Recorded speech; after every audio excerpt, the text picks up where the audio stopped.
أعوذ بالله من الشيطان الرجيم.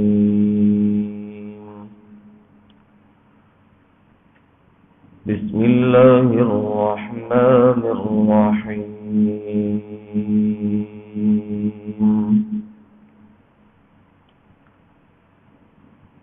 ألف لام ميم. تنزيل الكتاب لا ريب فيه من رب العالمين.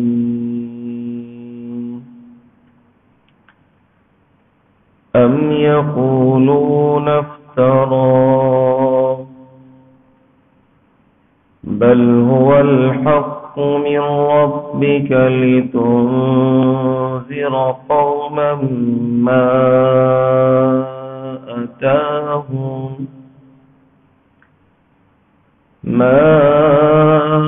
أتاهم من نذير من قبلك لعلهم يهتدون.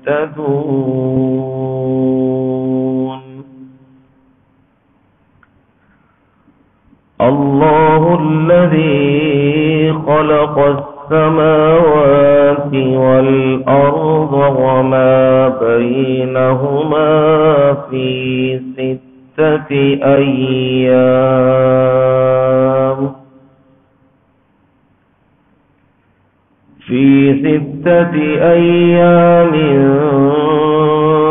ثم استوى على العرش. ما لكم من دونه من ولي ولا شفيع أفلا تتذكرون. يدبر الأمر من السماء إلى الأرض ثم يعرج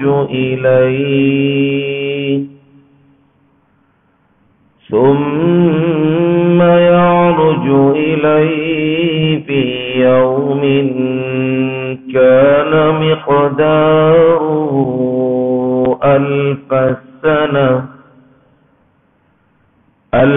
سنة مما تعدون.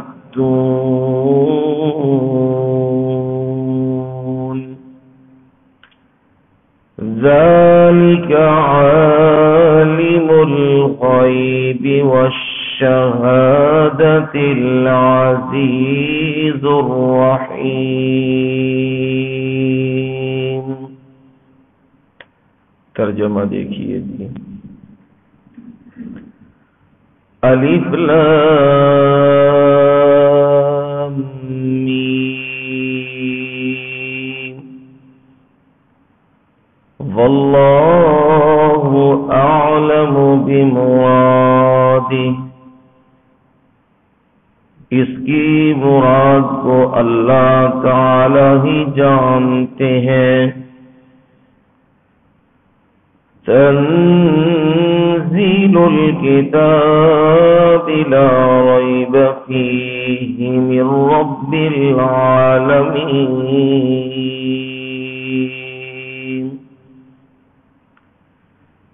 کتاب کا اتارنا ہے تمام جہانوں کے پروردگار کی طرف سے.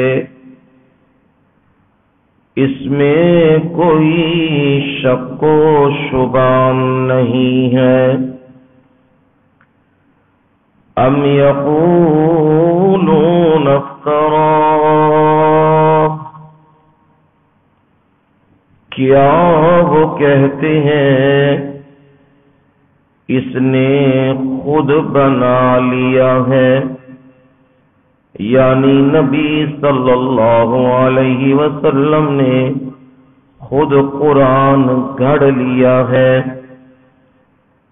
بل هو الحق من ربك، بلکہ وہ تیرے پروردگار کی طرف سے حق ہے۔ لِتُنذِرَ قَوْمًا مَّا أَتَاهُم مِّن نَّذِيرٍ مِّن قَبْلِكَ، تاکہ آپ ڈرائیں ایسی قوم کو جن کے پاس آپ سے پہلے کوئی ڈرانے والا نہیں آیا۔ لعلهم يهتدون، تاکہ وہ ہدایت یافتہ ہو جائیں۔ اللہ الذی خلق السماوات والارض، اللہ تعالی وہ ذات ہے جس نے آسمانوں کو اور زمین کو پیدا کیا، وما بینہما فی ستۃ ایام، اور جو کچھ ان دونوں کے درمیان ہے 6 دنوں میں۔ ثم استوى على العرش، پھر تخت شاہی پہ وہ متمکن ہوا، یعنی اقتدار اپنے کنٹرول میں رکھا۔ ما لکم من دونی من ولی ولا شفیع، نہیں ہے تمہارے لیے اس کے سوا کوئی بھی حمایتی، کوئی بھی دوست، اور نہ ہی کوئی سفارش کرنے والا۔ افلا تتذکرون، کیا پس تم نصیحت نہیں پکڑتے ہو؟ یدبر الامر من السماء الى الارض، وہ تدبیر کرتا ہے کام کی آسمان سے زمین تک۔ ثم یعرج الیہ فی یوم، پھر اس کی طرف ایک دن ہر کام پہنچے گا۔ کان مقدارہ الف سنۃ مما تعدون،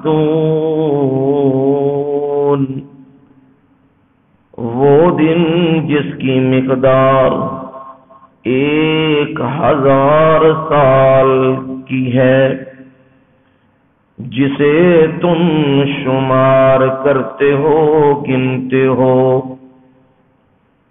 ذالک عالم الغیب والشہادہ، یہ ہے وہ ظاہر کو اور پوشیدہ کو جاننے والا، العزیز الرحیم، زبردست ہے، مہربان ہے۔ سبحان ربک رب العزت عما یصفون، وسلام علی المرسلین، والحمد للہ رب العالمین۔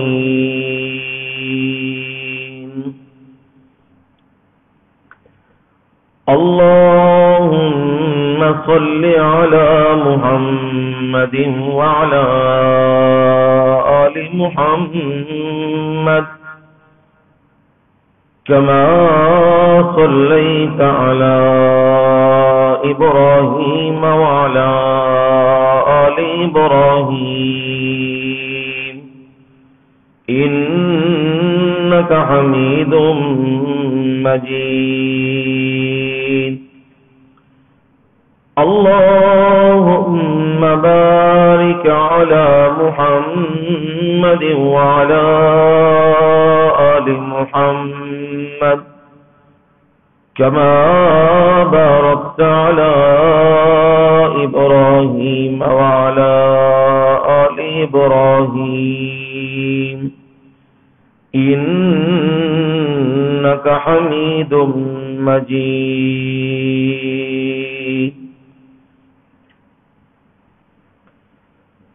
قابل صد احترام و اکرام بزرگوں، بھائیوں، دوستوں، عزیزوں، نوجوانوں،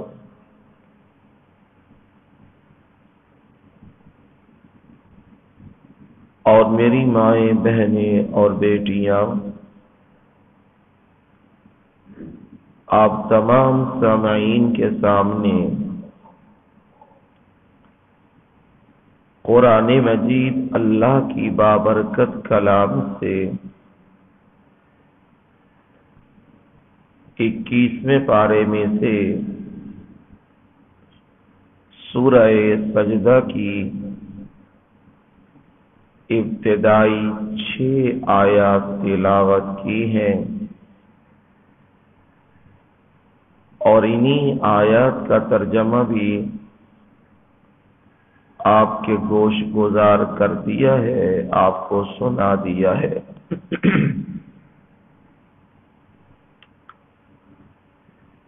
قرآن مجید کے دروس میں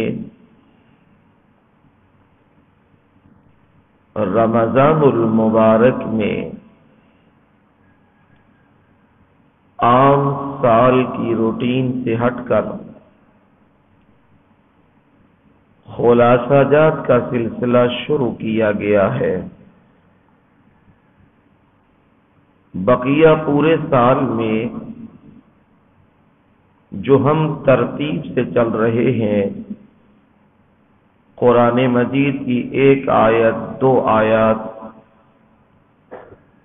ان کا ترجمہ، تفسیر اور ان کی قرات، یہ عام سارا سال میں چلتا ہے۔ کچھ احباب وہ ہوتے ہیں جو رمضان المبارک میں تشریف لاتے ہیں، تو میرا مقصد بھی یہی رہتا ہے جو آئے قرآن مجید کی محفل میں اسے کچھ نہ کچھ حصہ ضرور مل جائے، اور خصوصاً اسے قرآن کا شوق پیدا ہو جائے۔ یہی میری تمنا ہے اور یہی میری تڑپ ہے کہ جب تم قرآن مجید سے محبت کرنے لگو گے، اسے اپنا اوڑھنا بچھونا بنا لو گے، دنیا جہان کے غموں سے آزاد ہو جاؤ گے۔ جہاں بھی کوئی تکلیف کا مرحلہ آئے گا، جہاں بھی تم پر کوئی آزمائش آئے گی، جہاں بھی تم پر اپنے اور بیگانوں سے کوئی مسئلہ کھڑا ہوگا، قرآن ایسا تمہارا غمخوار ہوگا اور ایسا تمہارا قرین ہوگا جو تمہیں کسی بھی لمحے اکیلا نہیں چھوڑے گا، تمہاری رہنمائی کرے گا۔ اور جب قرآن رہنمائی کرے اور نبی کا فرمان رہنمائی کرے پھر یاد رکھیے، اگر غم تکالیف پہاڑوں جیسی اونچی بھی ہوں تو وہ بھی ریزے کے برابر ہو جاتی ہیں، اس جیسی ہو جاتی ہیں۔ اور اگر قرآن مجید رہنما نہ ہو اور نبی صلی اللہ علیہ وسلم کا فرمان وہ معلوم نہ ہو، پھر یاد رکھو ریزہ بھی پہاڑ بن جاتا ہے۔ اس لیے اپنی زندگیوں میں قرآن کو داخل کیجیے اور قرآن مجید کو سمجھیے، اس سے محبت کیجیے۔ یہ ایسا باوفا دوست ہے جو دنیا میں بھی تمہارا ساتھ نہیں چھوڑے گا اور جو قبر میں بھی تمہارا ساتھ نہیں چھوڑے گا اور جو میدان حشر میں بھی تمہارا ساتھ نہیں چھوڑے گا اور جو جنت میں بھی تمہارا ساتھ نہیں چھوڑے گا۔ ایسا باوفا دوست اور کوئی ہے نہیں۔ سب رشتے کمزور ہیں، ایک نہ ایک دن ٹوٹ جانے ہیں، لیکن قرآن کا رشتہ ایسا مضبوط رشتہ ہے کہ ٹوٹے ہوئوں کو بھی جوڑ دیتا ہے، بکھرے ہوئوں کو بھی اکٹھا کر دیتا ہے، گرے ہوئوں کو بھی اٹھا لیتا ہے۔ یہ قرآن ایسا بہترین دوست ہے۔ اس لیے میں نے یہ کوشش کی اللہ کی توفیق اور اس کی رحمت سے کہ آپ کو تھوڑے سے وقت میں زیادہ کچھ سمجھا دیا جائے، تاکہ جب آپ قرآن مجید پڑھیں، سورتیں پڑھیں، آپ کے سامنے نقشہ آ جائے۔ اور جب نقشہ آ جاتا ہے، بندہ پڑھنا شروع کرتا ہے، تو پھر کسی چیز کا نشہ اتنا گہرا نہیں ہوتا جتنا قرآن کا نشہ گہرا ہوتا ہے۔ نبی اکرم صلی اللہ علیہ وسلم کے صحابی ہیں اسید بن حذیر رضی اللہ تعالی عنہ۔ قرآن مجید سے عقیدت تھی، وابستگی تھی، محبت تھی قرآن سے۔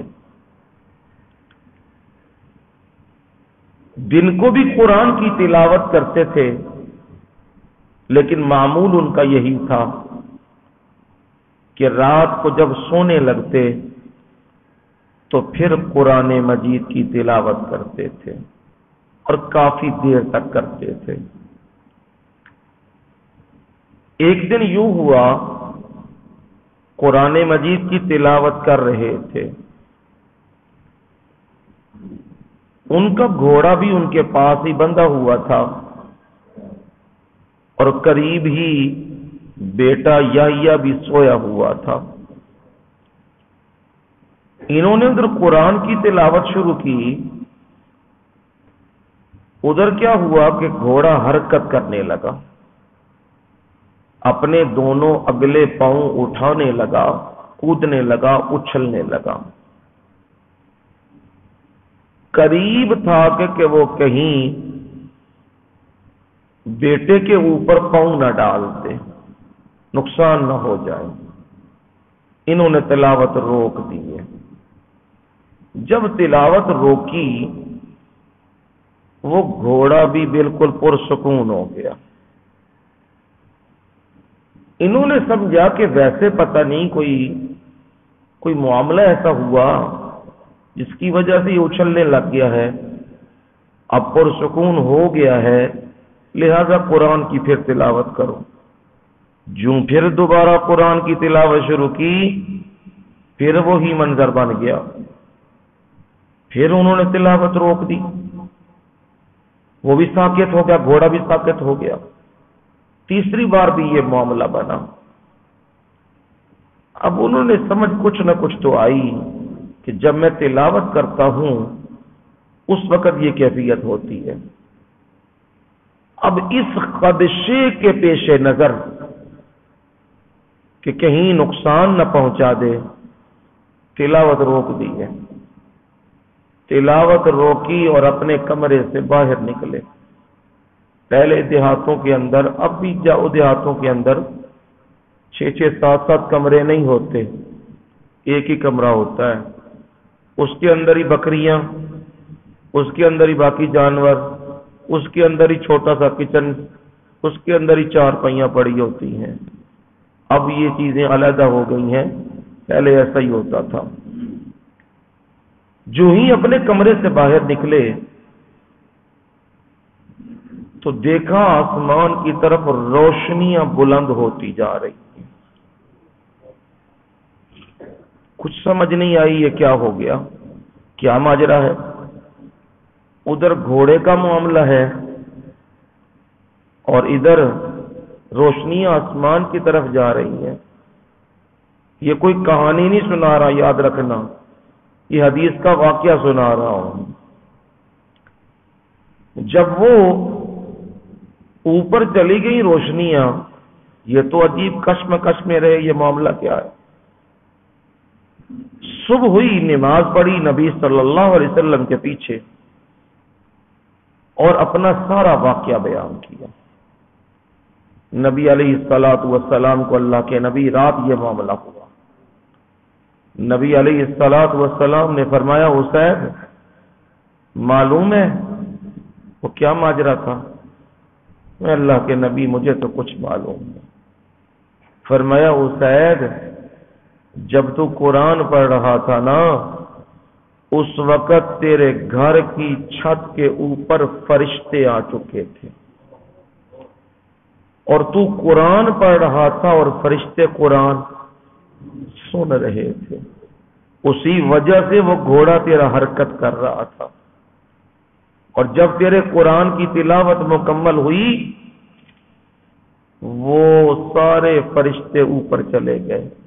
اسید اگر تو صبح تک قرآن کی تلاوت جاری رکھتا نا تو مدینے کے لوگوں نے صبح اپنی ان آنکھوں سے فرشتوں کو دیکھ لینا تھا، ان ظاہر آنکھوں سے انہیں فرشتے نظر آ جانے تھے، لیکن تو نے تلاوت روکی اور فرشتے کیا ہو گئے؟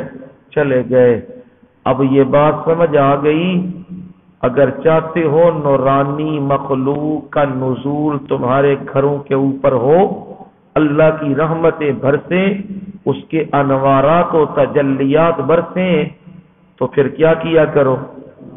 قرآن کی تلاوت کیا کرو، اسے ضرور پڑھا کرو۔ اللہ ہم سب کو توفیق عنایت فرما دے۔ سورہ لقمان آپ نے سنی ہے، آج نئی سورت ہے سورہ سجدہ۔ نام سے ہی سمجھ آ رہا ہے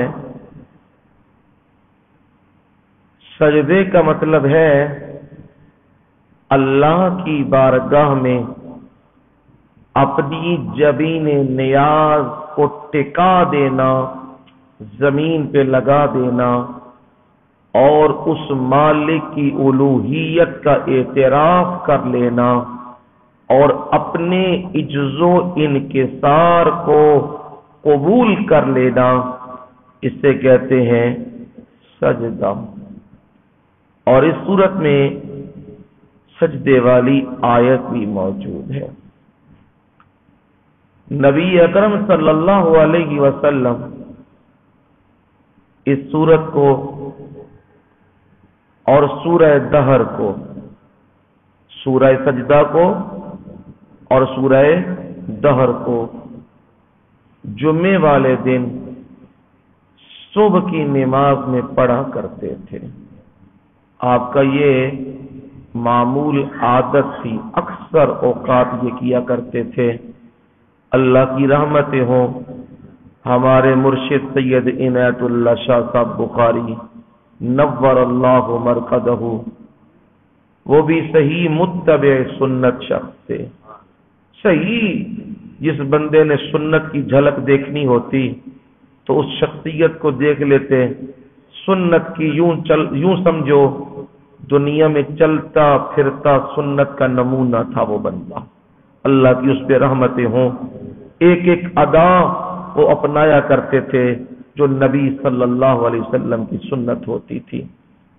ایک مرتبہ ساتھیوں کے ساتھ سفر میں گئے اور ساتھی بھی مسجد میں داخل ہو گئے. وہ بھی تیزی سے مسجد میں داخل ہو گئے. جوں مسجد کے اندر چلے گئے باقی لوگ وہ وضو کی طرف بڑھنے لگے. وہ جلدی سے مسجد کے باہر نکل آئے. ساتھی پریشان ہو گئے, حضرت شاہ جی کو کیا ہو گیا؟ اندر گئے ہیں, جوتا کوئی نہیں اتارا اور جلدی باہر نکل گئے ہیں. پھر دیکھا حضرت شاہ جی دوبارہ مسجد کے اندر آ گئے ہیں.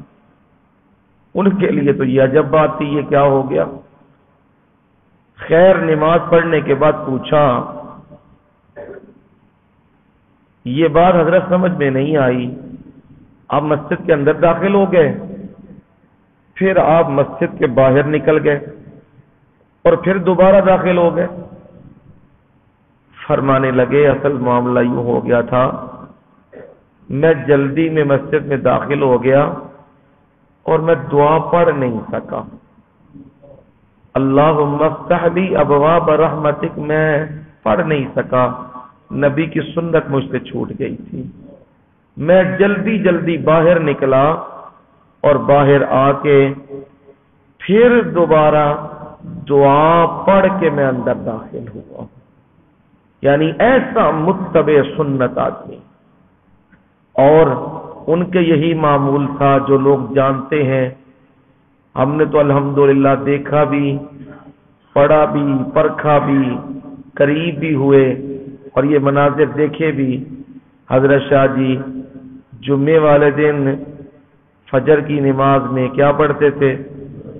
سورہ سجدہ اور سورہ دہر پڑھتے تھے دوسری رکعت میں. اور وہ نماز پڑھنے کے لیے نا حقیقت بتا رہا ہوں, وہ نماز پڑھنے کے لیے لوگ اٹک سے آیا کرتے تھے, پشاور سے آیا کرتے تھے اور دوسری جگہوں سے آتے تھے کہ جمعے کی نماز صبح کی جا کے پڑھنی ہے. سید عنایت اللہ شاہ بخاری اللہ کی رحمتیں ہوں, ان کے پیچھے پڑھنی ہے. اللہ تعالی اپنی رحمت سے ہمیں بھی قرآن کا ایسا ہی ذوق عنایت فرما دے. اس کا ربط یہ ہے سورت کا پچھلی سورت کے ساتھ. پچھلی سورت میں آپ نے سنا لقمان حکیم نے اپنے بیٹے کو نصیحت کی, یا بنی لا تشرک باللہ, اے میرے بیٹے اللہ کے ساتھ کسی کو شریک نہ بنانا. کیوں نہیں بنانا؟ ان الشرک لظلم عظیم, بے شک شرک بہت ہی بڑا ظلم ہے اور رب ہر کمی بیشی معاف کر دے گا. اگر شرک لے کے اس کے دربار میں پہنچے تو وہ معاف نہیں کرے گا, ہمیشہ جہنم میں ڈال دے گا. اور سورہ لقمان میں لقمان حکیم نے یہی کہا شرک نہیں کرنا کیونکہ شرک ظلم ہے. سورہ سجدہ بتلائے گی انما یؤمن بآیاتنا الذین اذا ذکروا بها, وہ لوگ جو اللہ پر ایمان رکھتے ہیں, سچے موحد ہیں, شرک سے نفرت کرتے ہیں, وہ لوگ جب ان پر قرآن کی آیات پڑھی جاتی ہیں تو وہ سجدہ ریز ہو جاتے ہیں. یہ ربط ہے اس سورت کا پچھلی سورت کے ساتھ. مضمون کا ربط یہ ہے, پیچھے سورہ فرقان سے لے کر سورہ لقمان تک مضمون یہ چلا برکتیں دینے والی ذات صرف اللہ کی ہے. ہر ایک برکتیں لینے والا ہے، دینے والا صرف ایک اللہ ہے. مشرکین یہ کہنے لگے جب دلائل سنے نہ سارے تو کہنے لگے ہم تو نہیں برکات دہندہ اللہ کے سوا کسی کو سمجھتے، ہاں بس اتنا کہتے ہیں کہ جو ہمارے بزرگ ہیں، پیر ہیں، جن کی ہم پوجا پاٹ کرتے ہیں، وہ شفیع غالب ہیں. مطلب کیا؟ رب ہماری تو سنتا نہیں، وہ اللہ کے سامنے سفارش کرتے ہیں اور رب ان کی سفارش کو رد نہیں کرتا، وہ منوا لیتے ہیں رب سے، وہ رب کے بڑے محبوب ہیں. ہم شفیع غالب مانتے ہیں، برکات دہندہ نہیں مانتے. سورہ سجدہ میں رد کر دیا، فرمایا جس طرح برکات دہندہ اللہ کے سوا کوئی نہیں، اسی طرح رب کے ہاں کوئی شفیع غالب بھی نہیں ہے. اور وہ بالکل آپ کے سبق میں موجود ہے، ما لکم من دونہ من ولی ولا شفیع. یہ دعویٰ ہے سورت کا. اور سورت کے اندر کیا ہے؟ دو دلائل عقلیہ ہیں. کتنے جی؟ دو دلائل ہیں. اور ایک دلیل نقلی ہے حضرت موسیٰ علیہ السلام سے، جس سے یہ ثابت کیا جائے گا کہ جو ان کو کتاب دی گئی تھی نا تورات، اس میں بھی یہی مسئلہ تھا کہ اللہ کے سوا کوئی کارساز بھی نہیں، برکات دہندہ بھی نہیں، اور کوئی زور زبردستی منوانے والا بھی نہیں ہے. یہ دلیل نقلی سے ثابت کیا گیا. ابتدا میں تمہید ہے، ترغیب ہے، شکوہ اور جواب شکوہ بھی ہے، تخویفات کے مناظر بھی ہیں. قیامت کے دن مجرموں کے ساتھ کیا کیا جائے گا، اور پھر سورت میں دلائل شروع ہو جائیں گے، اور سورت کے اختتام میں پھر شکوہ اور جواب شکوہ آئے گا، زجرات بھی آئیں گی، اور دعوے کے ساتھ دلیلوں کو بھی ثابت کیا جائے گا. یہ سورت کا ایک انداز سے خلاصہ ہے. ذرا سورت کا منظر دیکھیے دعوے کے ساتھ. پہلے تمہید آ رہی ہے، تنزیل الکتاب لا ریب فیہ من رب العالمین.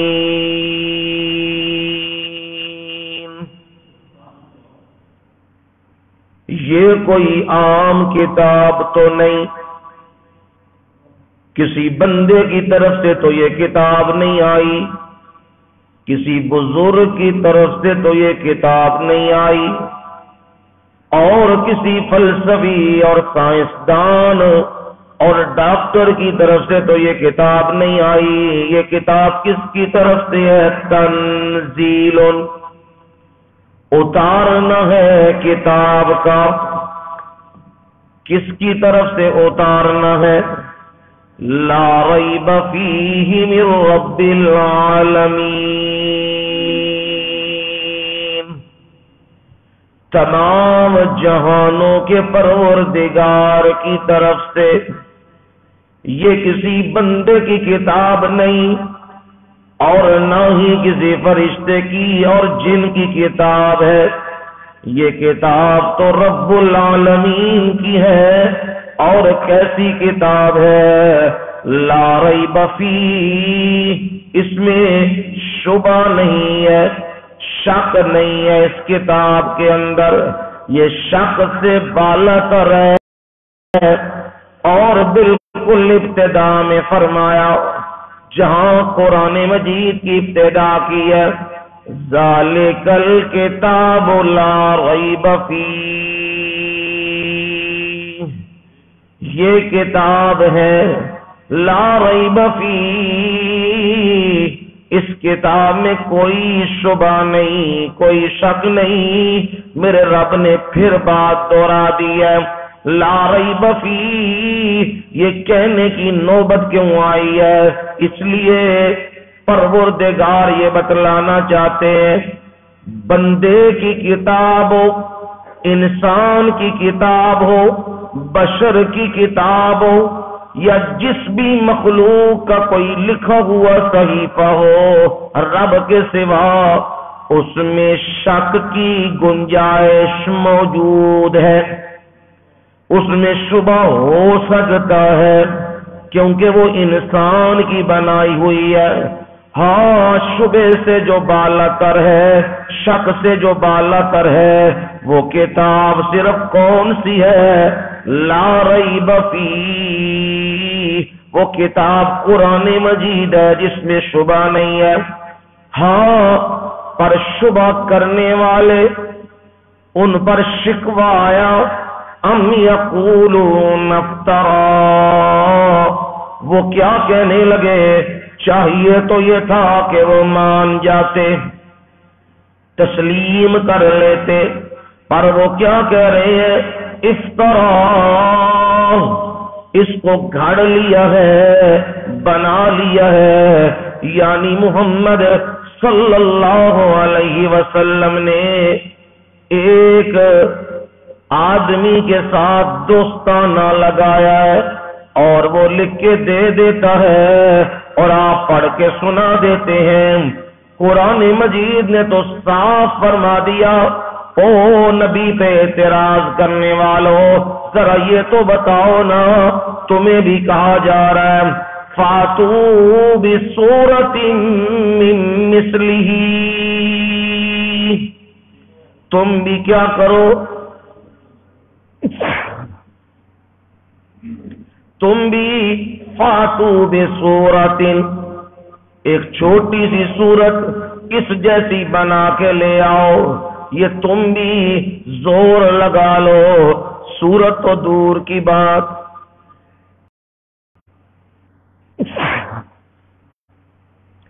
سورت کو دور کی بات ہے، تم تو اس کا ایک جملہ بنا کے لے آؤ، فَلْيَأْتُوا بِحَدِيثٍ مِثْلِهِ إِنْ كَانُوا صَادِقِينَ،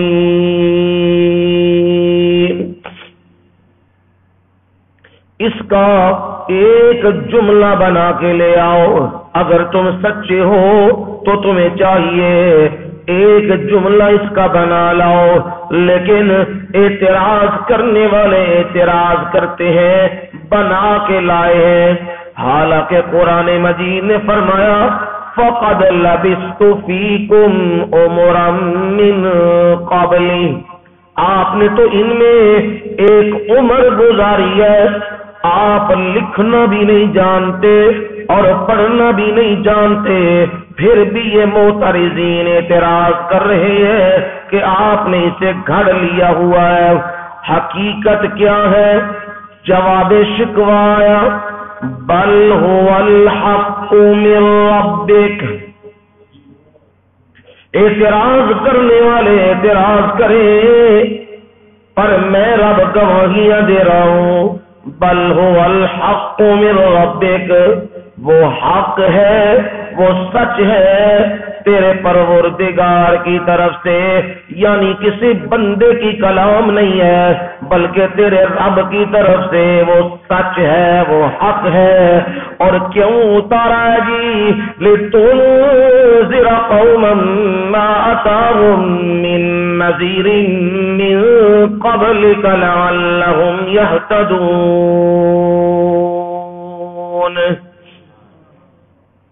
اس لیے اتارا تاکہ آپ ایسی قوم کو ڈرائیں جن کے پاس آپ سے پہلے کوئی ڈرانے والا نہیں آیا، یعنی 2500 سال پہلے ایک بندہ آیا، وہ کون ہے؟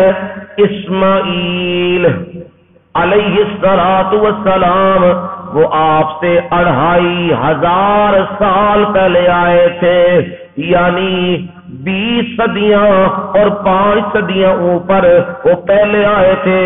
اس کے بعد اطراف میں نبی آتے رہے، شام میں آئے، یمن میں آئے، فلسطین میں آئے، عراق میں آئے، لیکن اس عرب کے خطے میں کوئی پیغمبر نہیں آیا. اس لیے آپ کو اللہ نے یہ کتاب دی ہے کہ آپ اس کتاب کے ذریعے ڈرائیں. اور کیوں ڈرانا ہے، کیوں سمجھانا ہے؟ کوئی اور چیز انجیل لے لی جائے، شعر و شاعری لے لی جائے، اس سے بھی بندے کی طبیعت میں تبدیلی آتی ہے، اس سے بھی مزاج بدلتا ہے. پر قرآن کیوں رب نے اتارا ہے اور کیوں کہا اس کے ذریعے آپ ڈرائیں ان کو؟ لعلہم یہتدون. اگر ہدایت چاہتے ہو نا تو ہدایت قرآن کے ذریعے ملے گی، قرآن کے بغیر ہدایت نہیں مل سکتی. یہ اس لیے کہا آپ ڈرائیں تاکہ یہ ہدایت یافتہ بن جائے. دلیل آ گئی جی. اللہ الذی خلق السماوات والارض وما بینہما فی 6 ایام. وہ کار ساز کیوں ہے، وہ برکتیں دینے والا کیوں ہے، اور کسی کا زور اس کے سامنے کیوں نہیں چلتا، زبردستی سفارشیں نہیں چلتی. اس لیے کہ اللہ الذی خلق السماوات والارض، اللہ وہ ذات ہے جس نے آسمانوں اور زمین کو پیدا کیا ہے. صرف آسمان اور زمین نہیں، وما بینہما، یہ پہاڑ بھی تو دیکھو نا، یہ ماؤنٹ ایورسٹ، یہ کیٹو، یہ ہمالیہ جنہیں لوگ سر کرنے لگے ہوئے ہیں. فرمایا یہ بے پروردگار نے یہ بھی رکھی ہے، اور گلیشیئر بھی رکھے ہیں. میں رب نے خوبصورت پہاڑ بھی بنائے ہیں، میں رب نے چشمے بھی جاری کیے ہیں، میں رب نے سبزہ بھی نکالا ہے، میں رب نے اناج، فروٹ اور قسم قسم کے پھل میں نے وہ بھی نکالے ہیں. تم ان علاقوں میں جاتے ہو اور جا کے دیکھتے ہو اور تم رب کی قدرت پہ حیران ہوتے ہو. فرمایا یہ رب ہے جو کچھ بھی خزانے ہیں، پٹرولیم ہے، جو کچھ بھی ہے ان دونوں کے درمیان وہ بھی رب نے بنایا ہے. اور کتنے دنوں میں بنایا ہے؟ فی 6 ایام، 6 دنوں میں بنایا ہے. یاد رکھنا 6 دن کوئی رب کے لیے ضروری نہیں تھے. رب کہتا انما امرہ اذا اراد شیئا ان یقول له کن فیکون. جب وہ کسی معاملے کا ارادہ کرتا ہے بس وہ اتنا کہتا ہے کن فیکون، ہو جا، وہ چیز ہو جاتی ہے. یاد رکھنا وہ لفظوں کا بھی محتاج نہیں ہے، وہ تو صرف اشارہ کر دے تو چیز وجود میں آ جاتی ہے. پھر 6 دن کیوں کہا ہے؟ اس لیے بندوں کو بھی عقل کی بات سمجھا دی ہے. وہ یہ جو بھی کام کرنے لگو پرسکون انداز میں کرو. اگر تم جلدی بھی کر سکتے ہو نا تب بھی عجلت میں کام نہ کرو، بڑے سلیقے سے کرو، بڑے اطمینان سے کرو، بڑے غور و فکر سے کرو. یہ رب نے عقل کی بات یہاں سے بتا دی ہے. میں طاقت ساری کائنات کی میرے پاس ہے، میں چاہتا تو سینکڑوں کے کروڑویں حصے میں بھی یہ سب کچھ نظام بنا سکتا تھا، پر 6 دن میں نے لے لیے۔ کیوں لیے ہیں میں نے؟ اس لیے میں طاقت رکھنے کے باوجود بھی 6 دنوں میں بنا رہا ہوں، اور تم کہتے ہو یہ کام تو میرے بائیں ہاتھ کا کھیل ہے، میں تو چٹکی میں یہ کام کر دوں گا، اور تدبر نہیں کرتے، غور و فکر نہیں کرتے، وہ کام الٹا ہو جاتا ہے۔ اس لیے رب نے عقل کی بات میں سمجھا دی ہے۔ پھر فرمایا ثم استوى علی العرش، یہ نہیں ہوا، غور کرنا، یہ نہیں ہوا آسمان 7 بنائے، 7 زمینیں بنائی اور ان کے درمیان جو کچھ ہے وہ رکھ دیا، بس جی اللہ تعالی فارغ ہو گیا ہے۔ جیسے مشرکوں کا خیال ہے جی رب اب فارغ ہو کے بنا کے بیٹھا ہے، اور رب نے سارے اختیارات نیک بندوں کو دے دیے، اولیاء انبیاء فرشتوں کو دے دیے۔ فرمایا نہیں، ثم استوى علی العرش،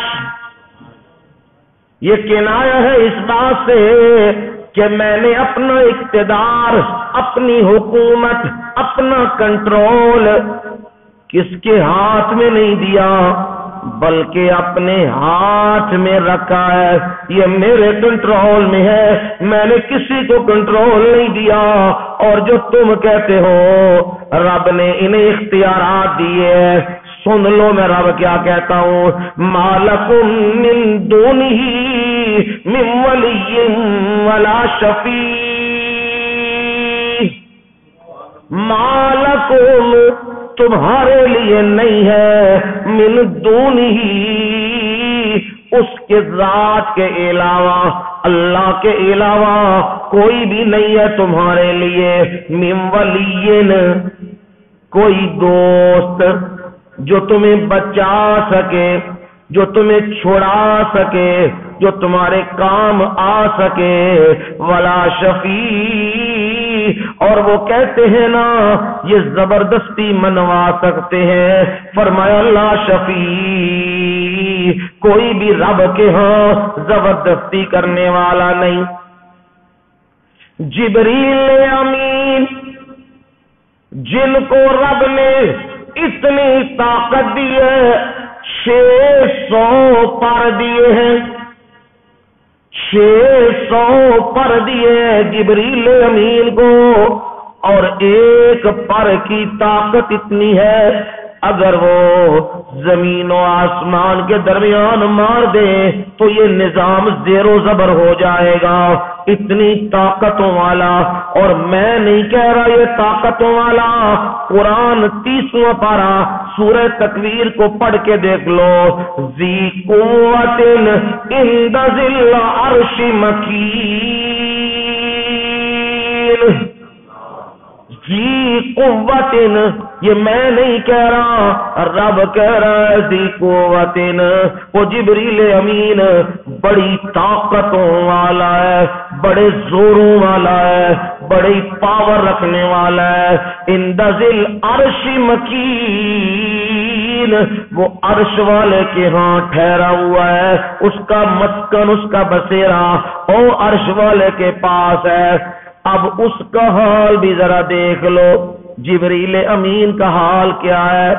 فرمایا جاء ربک والملک صفا صفا، تیرا رب اس دن وہ آئے گا اور فرشتے بھی قطار میں، اور مجال نہیں کسی کی، مجال نہیں کسی کی، وہ رب کے سامنے بول تو سکے نا، لا یتکلمون الا من اذن له الرحمن وقال صوابا، مجال نہیں جو کسی رب کے سامنے کلام تو کر سکے، بول تو سکے، ہاں جس کو رحمان اجازت دے گا وہی بولے گا، اور جو بولے گا وہ درست بولے گا، وہ بھی غلط نہیں بولے گا۔ فرمایا فرشتوں کا حال بھی یہ ہے، وہ بھی رب کے سامنے جبریل امین بھی صفے بنا کے پرے بنا کے وہ بھی کھڑے ہیں، ان کی بھی مجال نہیں وہ کچھ کر سکے۔ تو پھر اور کون ہوا جو رب کے ہاں سفارشیں کرے؟ فرمایا وہ رب کون ہے؟ یدبر الامر من السماء الى الارض، یدبر وہ تدبیر کرتا ہے، الامر کام کی، من السماء الى الارض آسمان سے زمین تک۔ کیا مطلب؟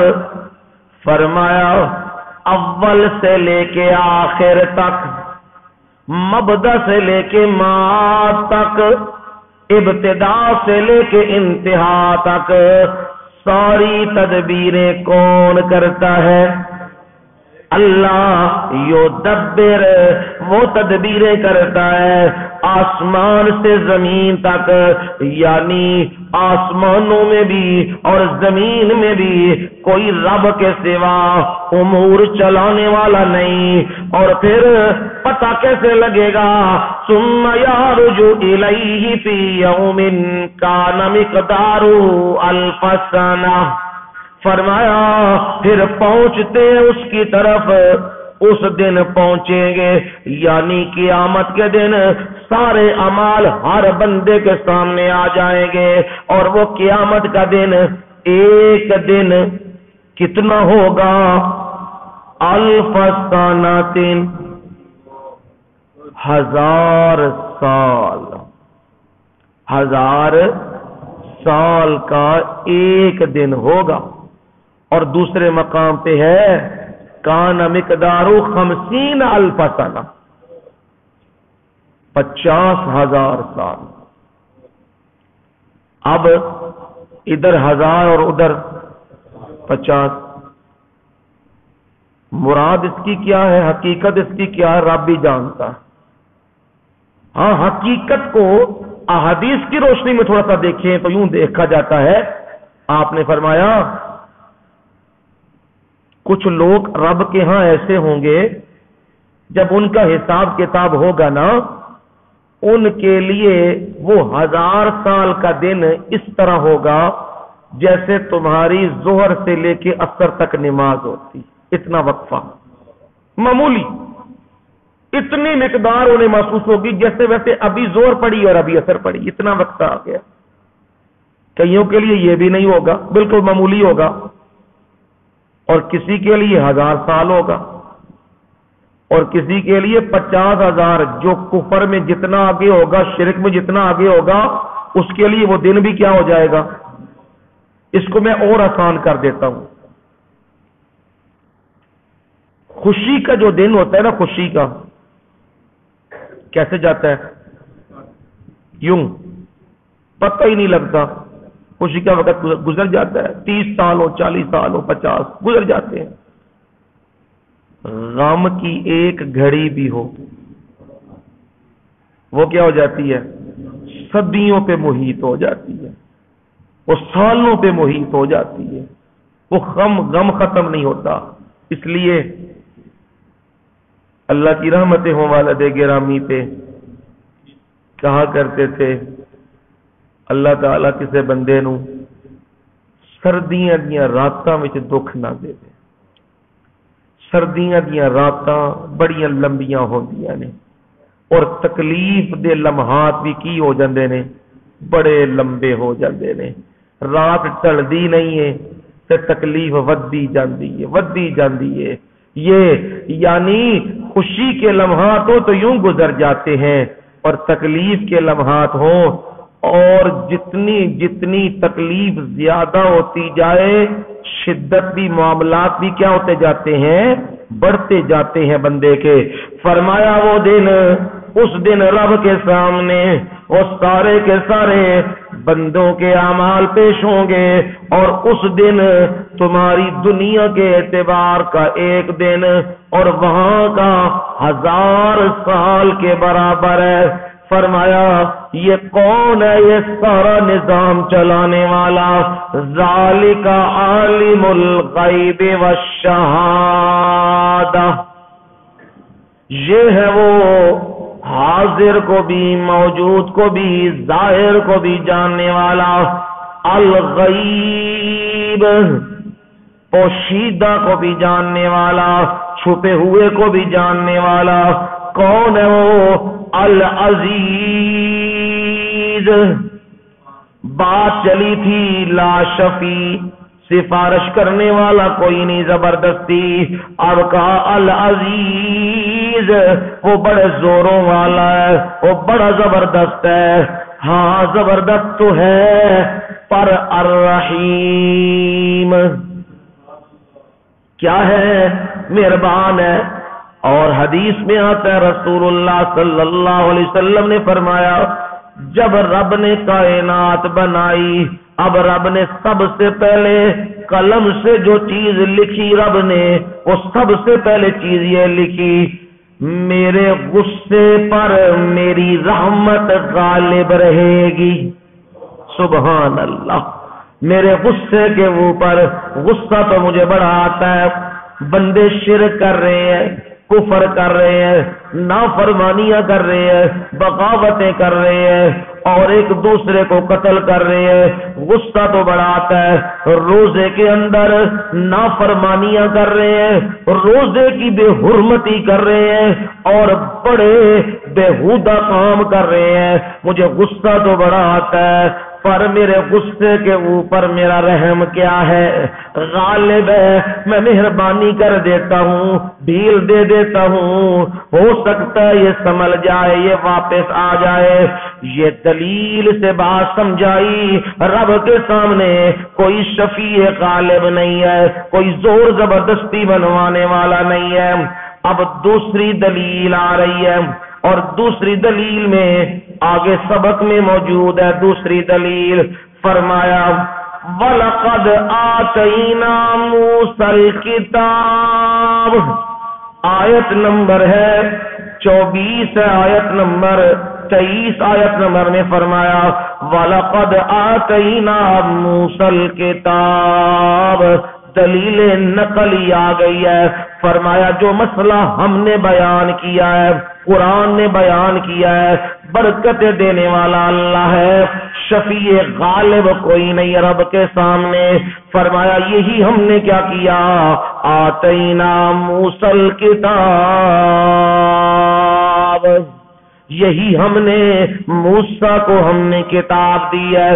فلا تکن فی مریۃ من لقائہ، آپ شک میں نہ رہنا اس کی ملاقات سے۔ وجعلناہ ھدی لبنی اسرائیل، اور اس کتاب کو ہم نے کیا بنایا، بنی اسرائیل کے لیے ہدایت بنا دیا ہوا ہے۔ یہ بھی دلیل بتا رہی ہے کہ اس کتاب میں یہ مسئلہ علل اعلان بیان کر دیا گیا ہے کہ برکات دہندہ صرف اللہ ہے، شفیع غالب رب کے سامنے کوئی نہیں۔ یہ دوسری دلیل سے یہ بات سمجھا دی ہوئی ہے۔ پھر میرے رب نے منظر یہ بیان کیا ہے، فرمایا ایمان والوں کا حال کیا ہے، ایمان والے کیا کرتے ہیں، انما یؤمن بآیاتنا الذین اذا ذکروا بها خروا سجدا وسبحوا بحمد ربهم وهم لا يستكبرون۔ سجدے والی آیت ہے، سجدہ کر لینا بعد میں تھی۔ انما یؤمنو، جو لوگ وہ ہماری آیات سے ایمان لاتے ہیں، یعنی جو مشرک ہے، شرک کرنے والے ہیں، وہ تو اکڑے رہتے ہیں، اور جو موحد ہے، ایمان لاتے ہیں، وہ کیا ہے، ہماری آیات سے ایمان لانے والے۔ الذین اذا ذکروا بها، جب ان کے سامنے یاد دہانی کروائی جاتی ہے، قرآن کی آیات پڑھی جاتی ہیں، ان کا منظر کیا ہوتا ہے؟ خروا سجدا، وہ سجدہ ریز ہو جاتے ہیں، وہ زمین کے ساتھ لگ جاتے ہیں اور رب کے دربار میں جھک جاتے ہیں، اور کرنے کیا لگتے ہیں؟ سبحوا بحمد ربہم، کبھی وہ کہتے ہیں سبحان ربی الاعلی، یہ کہنے لگ جاتے ہیں، اور کبھی کہنے لگتے ہیں سبح اسم ربک الاعلی، سبحوا بحمد ربہم، سبحان اللہ کہنے لگ جاتے ہیں، الحمدللہ کہنے لگ جاتے ہیں، وہم لا یستکبرون، اور وہ اکڑتے نہیں ہیں، تکبر نہیں کرتے، بلکہ جب بھی قرآن سنتے ہیں، جب بھی رب کی آیات سنتے ہیں، وہ رب کے دربار میں سجدہ ریز ہو جاتے ہیں۔ اور ان کی راتیں کیسے گزرتی ہے؟ تتجافا جنوبہم عن المضاجع، تتجافا جنوبہم، ان کے پہلو جدا رہتے ہیں، عن المضاجع، بستروں سے جدا رہتے ہیں۔ ہاں وہ سوتے تو ہیں پر پھر اٹھ پڑتے ہیں، یہ تو نہیں موبائلوں میں ڈوبے ہوئے ہیں، گانوں میں ڈوبے ہوئے ہیں، فلموں میں ڈوبے ہوئے ہیں، بے حیائیوں میں ڈوبے ہوئے ہیں، میچوں میں ڈوبے ہوئے ہیں۔ نانا وہ کیا کرتے ہیں؟ اپنے پہلوؤں کو وہ جدا رکھتے ہیں عن المضاجع، بستروں سے، اور کیا کرتے ہیں؟ وہ یدعون ربہم خوفا وطمعا، وہ کرتے کیا ہے؟ یدعون ربہم، کس کو پکارتے ہیں؟ اپنے رب کو پکارتے ہیں۔ وہ یہ نہیں کہتے وہ یا شیخ عبد القادر شیئا للہ، وہ یہ نہیں کہنے لگتے وہ امداد کن امداد کن، یہ نہیں کہنے لگتے۔ وہ کیا کہنے لگتے ہیں؟ یدعون ربہم، وہ اپنے رب کو پکارنے لگتے ہیں، خوفا وطمعا، ڈر بھی ہوتا ہے اور امید بھی ہوتی ہے۔ ڈر کیا جی؟ شہنشاہ کا دربار ہے، اس کی مرضیاں ہیں معاف کرے اور اس کی مرضیاں ہیں نہ معاف کرے، کہیں دربار میں کوئی غلطی نہ ہو جائے اور وہ راند نہ دے، یہ ڈر لگا ہوا ہے۔ تمام امید بھی لگی ہے، وہ غفور رحیم ہے، دربار میں آئے ہوئے جھکے ہوئے بندے کو ضرور معاف کر دیتا ہے۔ ان دو چیزوں کے سارے وہ لگا رہتا ہے، اور کیا کرتا ہے؟ وَمِمَّا رَزَقْنَاهُمْ يُنْفِقُونَ، کیا کرتا ہے؟ صرف یہ نہیں کرتا، رکوع سجدے طواف قیام صرف یہ نہیں ہے، جو رب نے مال اسے دیا ہے، رزق دیا ہے، ينفقون، وہ خرچ بھی کرنے لگ جاتا ہے۔ فَلَا تَعْلَمُ نَفْسٌ مَّا أُخْفِيَ لَهُم مِّن قُرَّةِ أَعْيُنٍ،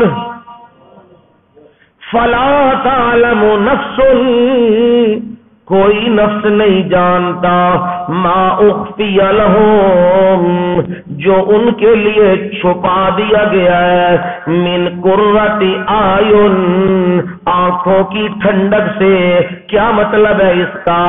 او یہ بندہ رات کو چھپ چھپ کے خفیہ خفیہ میرے دربار میں کھڑا ہو کے مجھے یاد کرتا ہے، چھپ چھپ کے یہ کام کرتا ہے، میں رب نے بھی جنت کو اس لیے چھپا دیا ہوا ہے۔ اور وہ جنت ہے کیا؟ من قرۃ اعین، وہ کیا ہے جی؟ آنکھوں کی ٹھنڈک ہے وہ جنت، وہ جنت نبی صلی اللہ علیہ وسلم نے فرمایا وہ جنت آج تک کسی نے دیکھی، کسی بشر نے نہیں دیکھی، اور کسی کان نے ان کی نعمتوں کے بارے تذکرہ نہیں سنا، اور کسی دل میں کھٹکا بھی نہیں ہوا۔ وہ جنت جو رب نے مومن کے لیے آنکھوں کی ٹھنڈک بنا دی ہوئی ہے، کسے ملے گی؟ جزاء بما كانوا يعملون، وہ بدلہ ہے ان اعمال کا جو وہ کرتے رہے ہیں۔ یہ یہاں پروردگار نے ذکر کر دیا ہوا ہے۔ اب فرمایا یہ تو نہیں نہ ہو سکتا، افمن کان مؤمنا کمن کان فاسقا،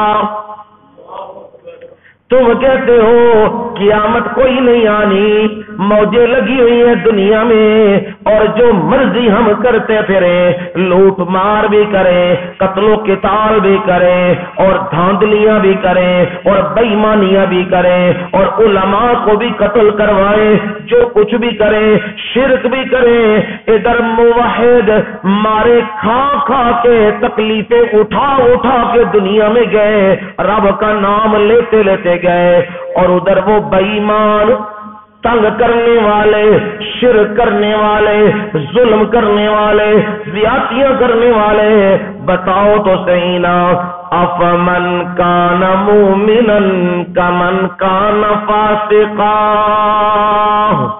کیا مومن اور کافر، مومن کافر جیسا ہو سکتا ہے؟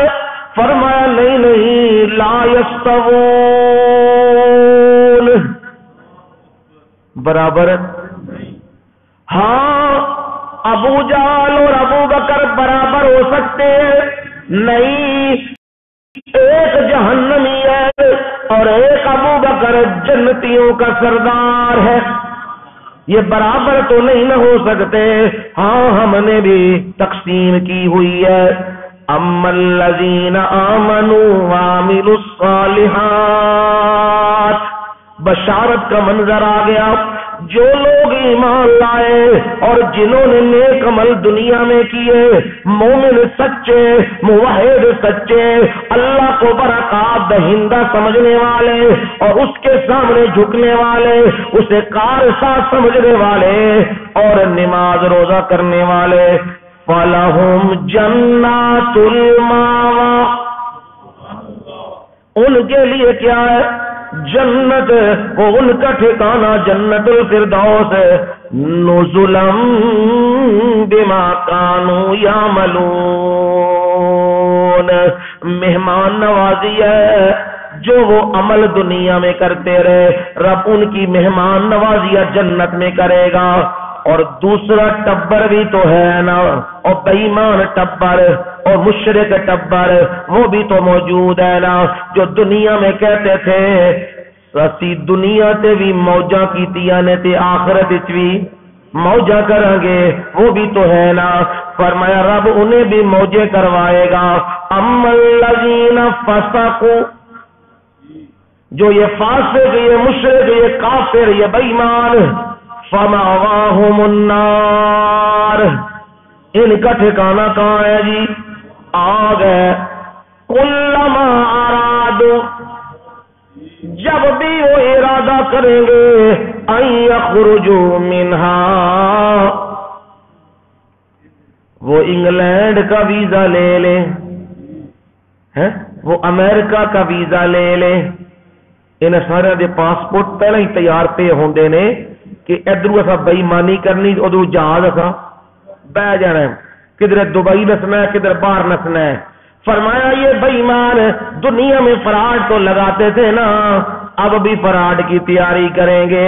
کلما ارادوا، جب بھی ارادہ کریں گے، ان یخرجوا منہا، جہنم سے نکلنے کا ارادہ کریں گے، اعیدوا فیہا،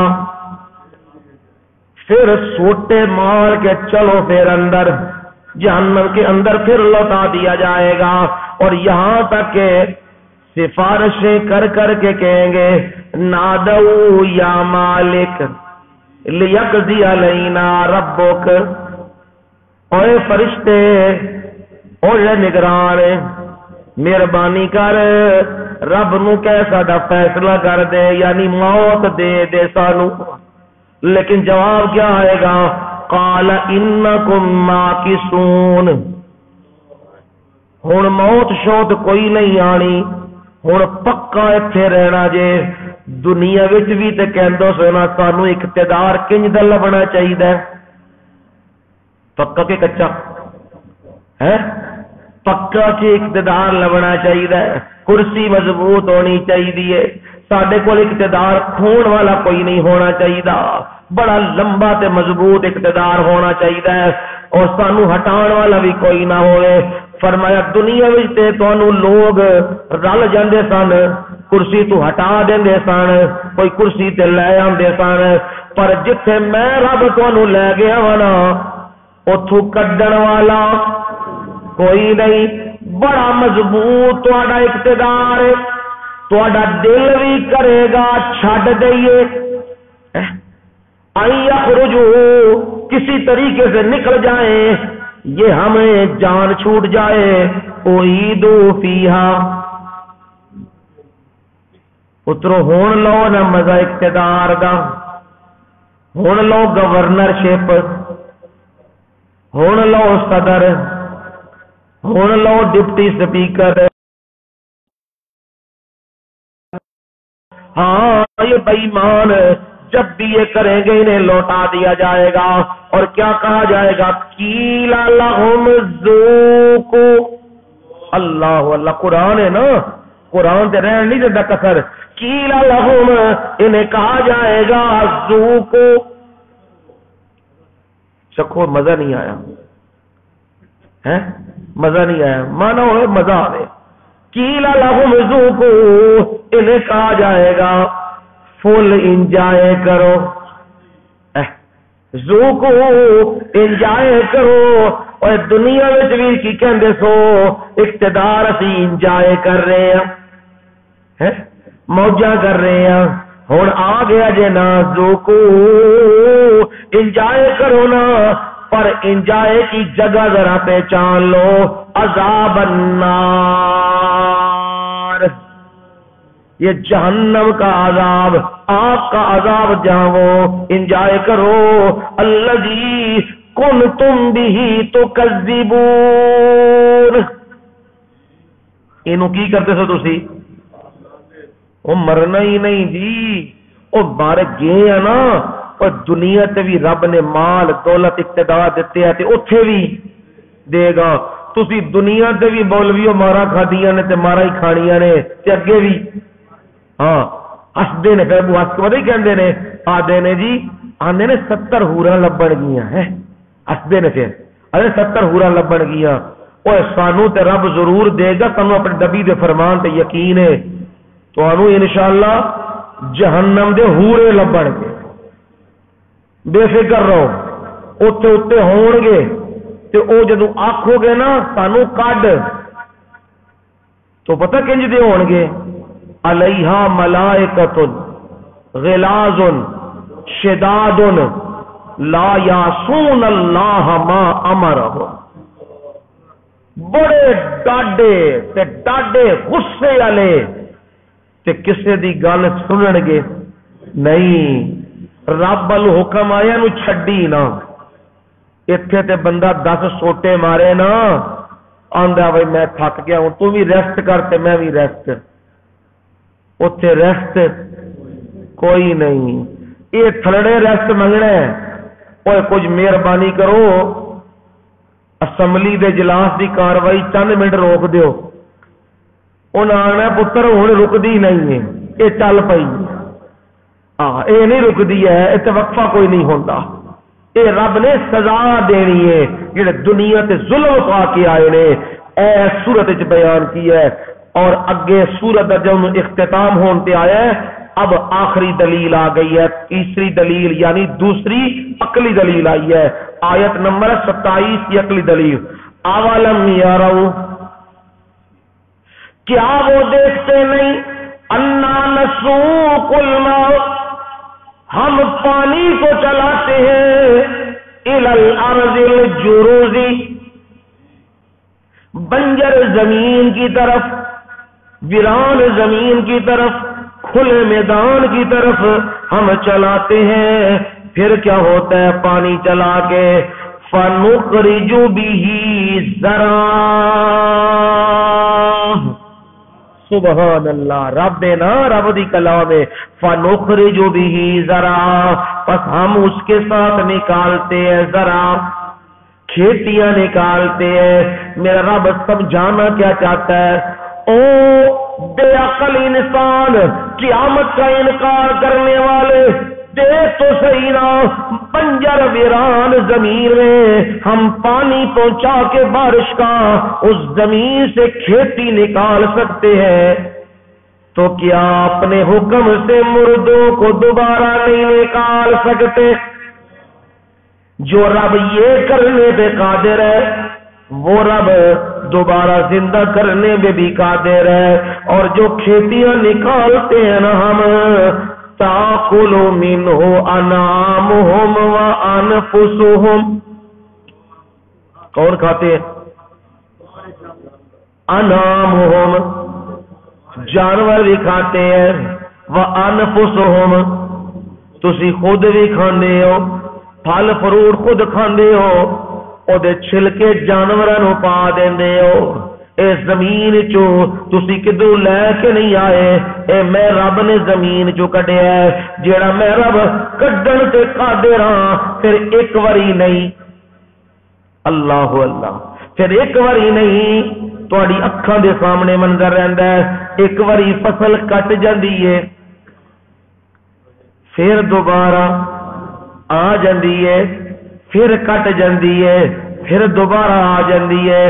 جیڑا رب بار بار لیان تے قادر ہے، او دوسری بار زندہ کرن تے قادر کیوں نہیں ہے؟ یہ دلیل سے ثابت کیا ہے۔ اور فرمایا افلا یبصرون، کیا وہ دیکھتے نہیں ہے؟ ہاں میرے نبی، انہیں فیصلہ چاہیے نا، یہ فیصلے مانگنے لگے ہیں۔ وَيَقُولُونَ مَتَى هَذَا الْفَتْحُ، یہ کہتے ہیں فیصلے کب ہوں گے؟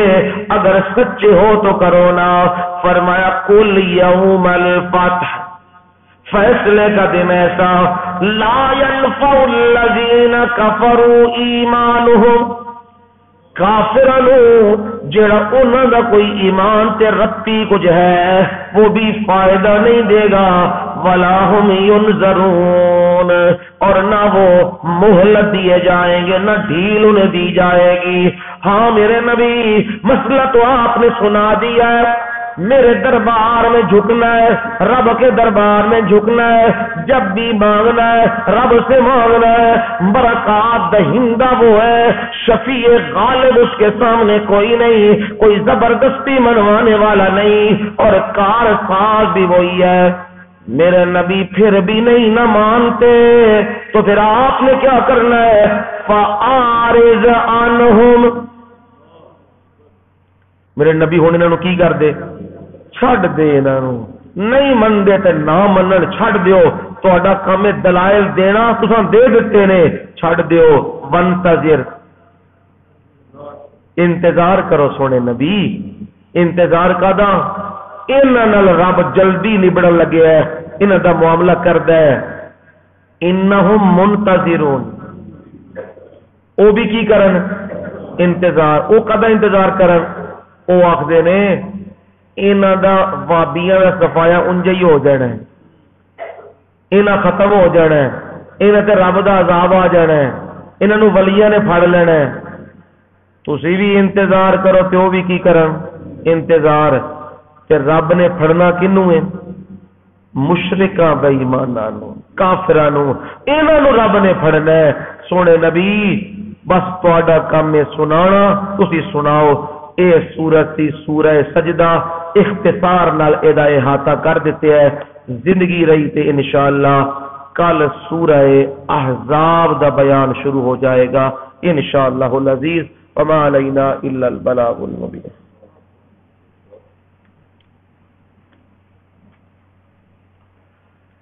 الحمد للہ رب العالمین.